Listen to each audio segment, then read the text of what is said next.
ওম নমঃ শ্রী জ্যোতিরাজায় বিবেকানন্দ সুরায় সচ্চিৎ সুখস্বরূপায় স্বামিনে তাপহারিণী। বইটির নাম সবার স্বামীজি। প্রকাশক স্বামী সুপর্ণানন্দ। পৃষ্ঠা সংখ্যা 6। ঘুরতে ঘুরতে স্বামীজি বৃন্দাবনের উপকণ্ঠে এসে পৌঁছেছেন। পথের ধারে একজনকে ধূমপান করতে দেখে স্বামীজিরও ইচ্ছে হলো ধূমপান করেন, কিন্তু লোকটির কাছে গিয়ে চিলিমটা চাইতেই সে সভয়ে পিছনে সরে গেল। বলল, মহারাজ, আপনি সাধু, আমি ভাঙ্গি মেথর। স্বামীজিও আর কিছু না বলে নিজের পথে চললেন।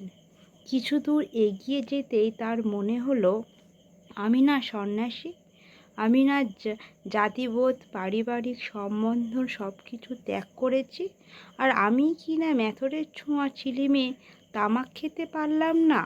ছি ছি। তৎক্ষণাৎ ফিরে এলেন তিনি।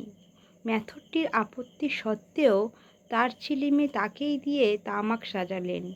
তারপর সেই চিলিমে মুখ লাগিয়ে মহা আনন্দে ধূমপান করতে লাগলেন। স্বামীজি তখন কাশীতে আছেন। খবর পেলেন গুরুভাই বলরামবাবু দেহত্যাগ করেছেন। এই দুঃসংবাদ শুনে স্বামীজি অশ্রু সংবরণ করতে পারলেন না।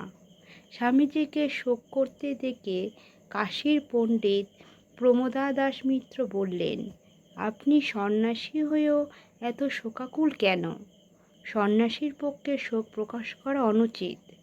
স্বামীজি উত্তর দিলেন, বলেন কি, সন্ন্যাসী হয়েছি বলে হৃদয়টা বিসর্জন দেব? প্রকৃত সন্ন্যাসীর হৃদয় সাধারণ লোকের হৃদয়ের চেয়ে বরং আরও বেশি কোমল হওয়া উচিত। হাজার হোক, আমরা মানুষ তো বটে। আর তাছাড়া তিনি যে আমার গুরুভাই ছিলেন। যে সন্ন্যাসে হৃদয় পাষাণ করতে শিক্ষা দেয়, আমি সে সন্ন্যাস গ্রাহ্য করি না। স্বামীজি বলতেন, যে সন্ন্যাসীর মনে অপরের কল্যাণ করার ইচ্ছা নেই, সে সন্ন্যাসীই নয়। বলতেন, বহুজন হিতায় বহুজন সুখায় সন্ন্যাসীর জন্ম।